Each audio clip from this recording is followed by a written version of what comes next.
So in the last lesson, we looked at how to add and subtract fractions. I left one example of that type of problem since over the weekend some of it may have gotten a little bit dusty, so hopefully we can look at this example again and refresh that idea. And then we have a new type of problem that we're going to look at today called complex fractions.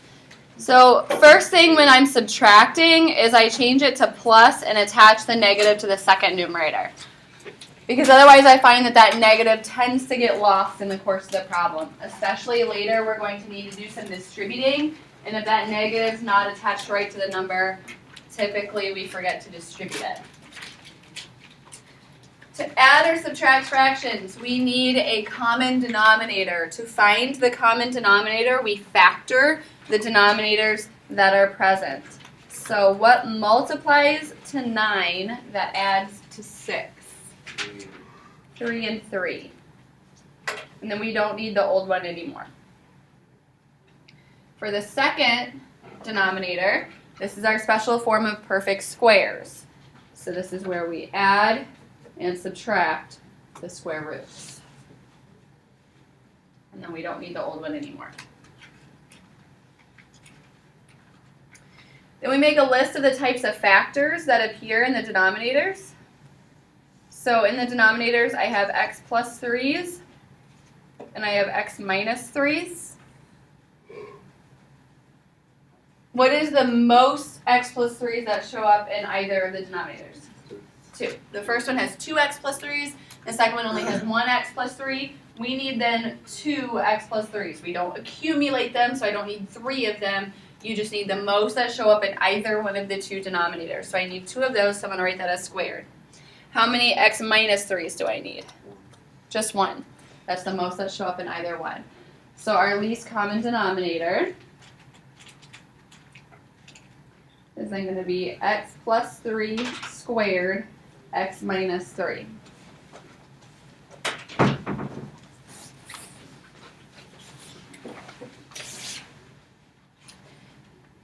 Then we bring down the old numerators.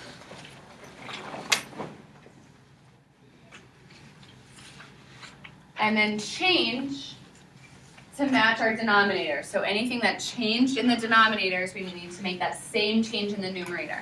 So for the first fraction in the old denominator, I had 2x plus 3's. I still have 2x plus 3, so that's no change.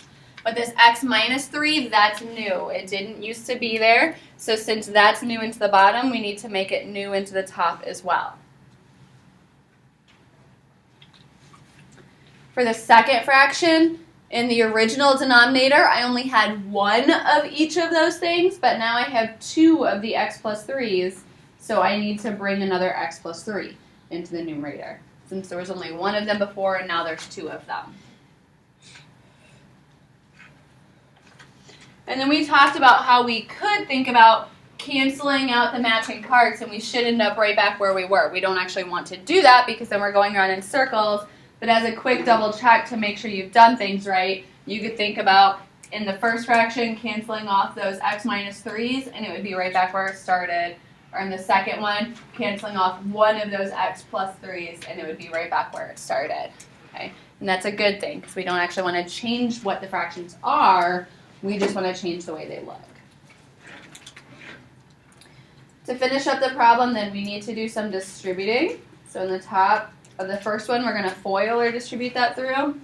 That's going to give me an x squared minus 3x plus 1x minus 3. In the second one, we need to distribute that negative 1. And this is where that negative tends to get lost if you leave it between the two fractions instead of attaching it to the 1. We want to distribute the negative 1, so that gives a negative x minus 3. And that whole thing is over that least common denominator, and I tend to get a little bit lazy in the middle of the problem and not keep rewriting it. And then final step, combine like terms. So I've got an x squared. For the x's, I have minus 3 plus 1 minus 1. So that combines to give minus 3x. And then my constants, minus 3 and minus 3 makes minus 6. And that's all over now that least common denominator. In your final answer, make sure you actually write it, don't just write LCD. We can't cancel anything in that problem. It becomes tempting because there's a lot of 3's and a lot of x's, and it looks like we should start canceling some things out. But remember, we can only cancel off if we're canceling off a whole group of something, if we're canceling off a multiplication. So I can't just cancel off the 3 from the middle of that top because it's something that's being added. Okay, we can't cancel a part of an addition or a subtraction. So if we were going to do any canceling in this one, we would need to factor that numerator and then look for things that match. But that numerator doesn't actually factor, so we can't. Okay, questions? Yeah.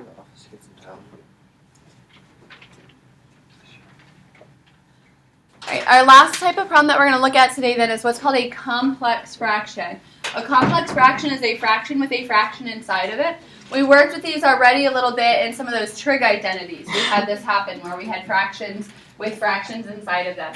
The way that we're going to get rid of the fractions inside of fractions is we're going to multiply both top and bottom by the least common denominator of what I call the mini fractions, the little fractions that are inside of there. So we're going to be finding least common denominators. That's why this is in this section, because in this section is where we learned about least common denominators. So we're going to find our least common denominator, and then we're going to multiply everything by it. So here I've got one fraction on the top and then 2 more fractions on the bottom. So those fractions are what I call the mini fractions. We have this huge divided by bar in the middle that kind of separates us, one huge fraction. But then within that, I have 3 little fractions. Okay.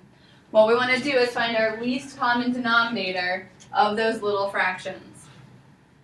So what we want to do is think about the types of things that show up.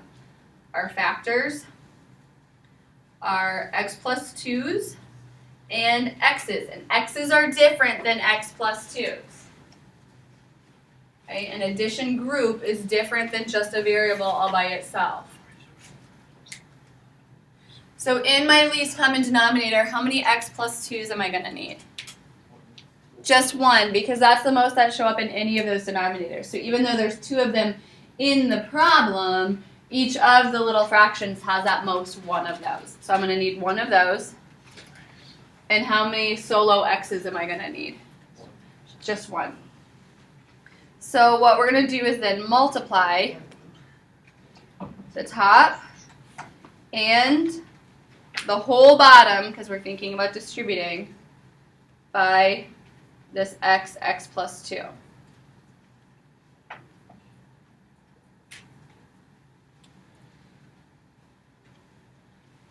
Since we're thinking about distributing, what I like to do is usually just write it right next to each thing, because then I can actually cancel stuff off and see what's left over.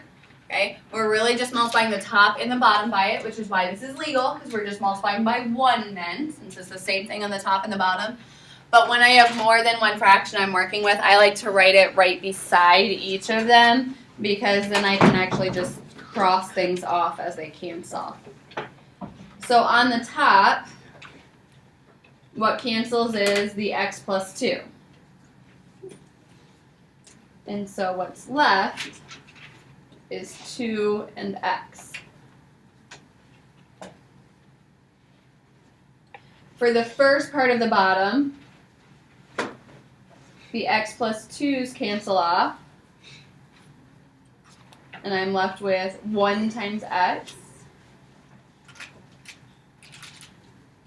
And then for the second part of the bottom, the x's cancel off,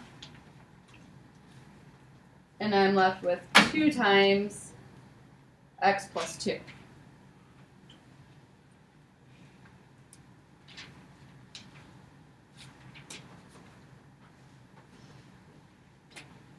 Questions so far?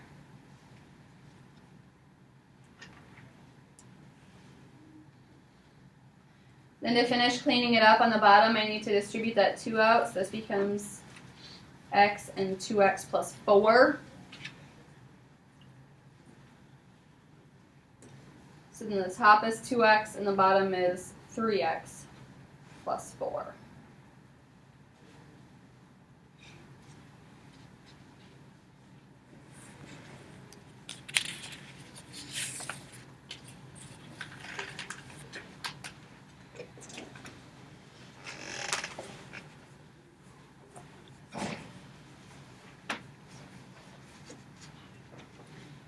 What is our least common denominator for this problem going to be? 4.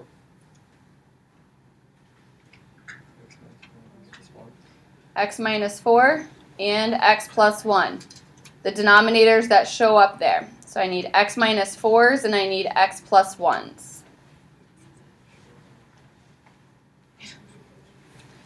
The goal of the least common denominator is so that it will cancel all of the denominators present. So our least common denominator has to have in it anything that's in one of the denominators so that they will all cancel out.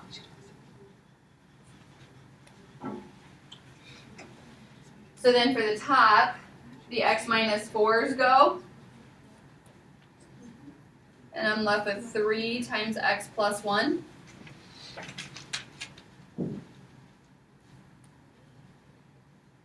For the first part of the bottom, the x minus 4s go. And I'm left with 1 times x plus 1, or just x plus 1. And for the second part of the bottom, the x plus 1s go. And I'm left with 3 times x minus 4.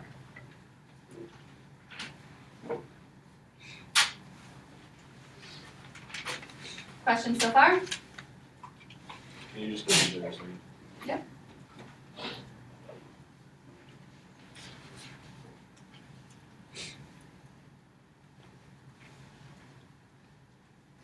And then our last step to finish this up is we need to do some distributing and combining like terms. So we're going to distribute on the top, gives 3x plus 3. Distribute on the bottom, gives 3x minus 12. And that other x plus 1 is still there.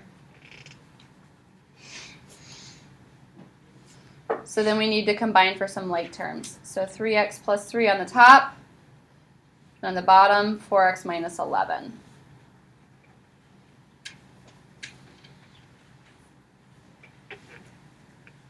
Okay. So to clear a complex fraction, we find the least common denominators of the little fractions. Anything that shows up in the bottom of one of the little fractions, we want to multiply everything by. We have to do it to everything equally so that we're really just multiplying the fraction by 1. So we're not changing its value, we're just changing the way it looks. And then each of those little denominators should cancel out. And then to clean it up, we distribute and combine like terms. Where'd that 4x come from? Combining the x and the 3x in the denominator.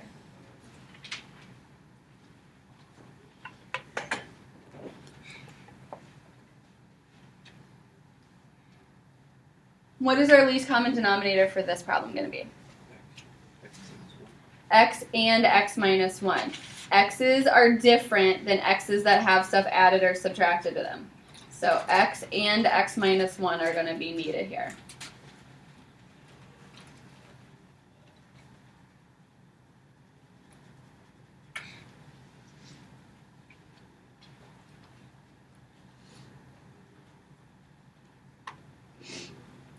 For the top, the x minus 1s will cancel, which leaves 2x. For the first part of the bottom, the x minus 1s will cancel, which leaves 4x.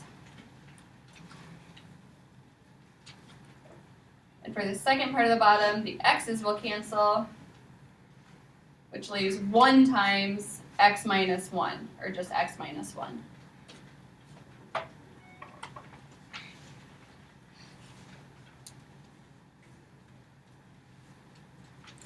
And then our last step is to combine like terms. So on the bottom we get 5x minus 1.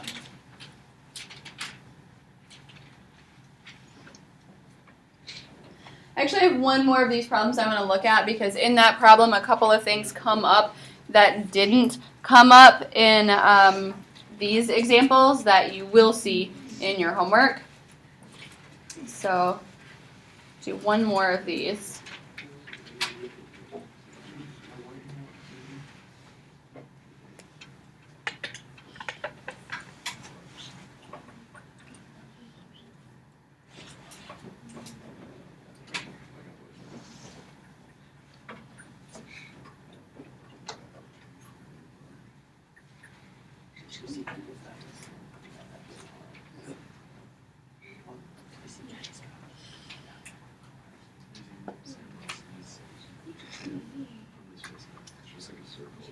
Okay, so the first thing that comes up in this problem that didn't come up in the other ones is the need to factor. So before we can find a least common denominator, we need to factor. Just like when we're adding and subtracting our fractions. When we look for a least common denominator, we need to be looking for the factors. And so x to the fourth I can't do anything about. X squared I can't do anything about. But in that last denominator, there's something that can come out of there. That can become an x squared times x plus 1. And then I can ignore the old denominator.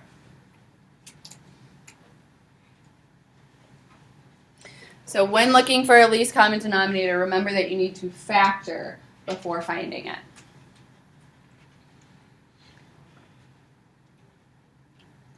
So now the types of things that show up in the denominators here are factors. Are x plus 1s.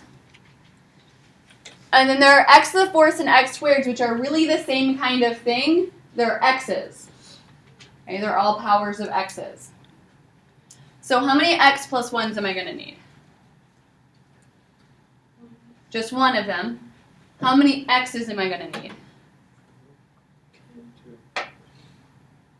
0.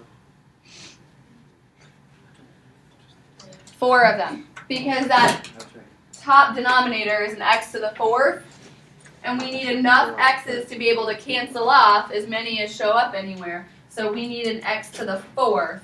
That's the most possible x's that show up in any of the denominators. So when you're multiplying like the x squared times x plus 1, it's different than adding? Yeah. Okay, those just then be the same as the other, like x squared? Right.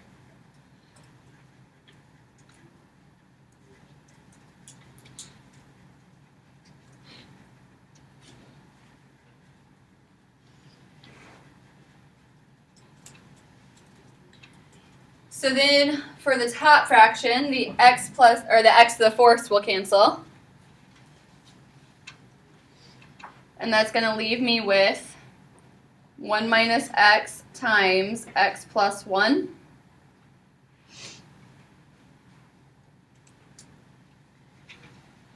In the first part of the bottom, what cancels? X squared.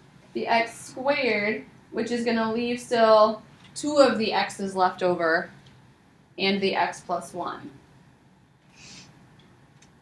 So I'm going to have 1 from the numerator, x squared left over from the canceling, and x plus 1 wasn't able to cancel.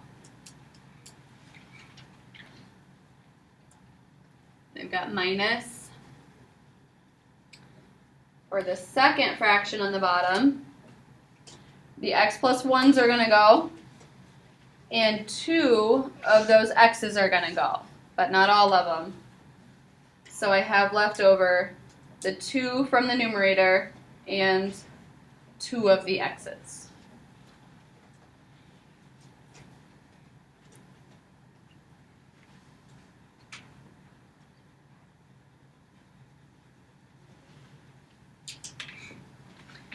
To finish out this problem, we need to clean some stuff up by distributing and combining like terms. So on the top, we have a FOIL we need to take care of. So I get x plus 1 minus x squared minus x. On the bottom, I need to distribute an x squared. So that gives me x cubed plus x squared minus 2x squared.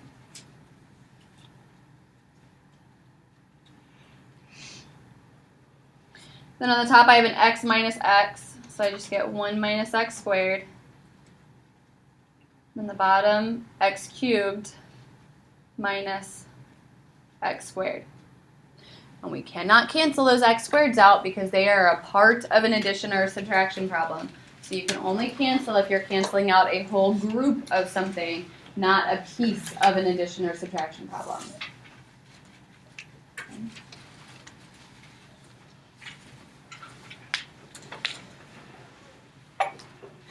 All right, 4-year assignment. Something needs to be changed here. 42 is actually what we just did. So we're going to take that off. But we are going to add in number 43 and 44.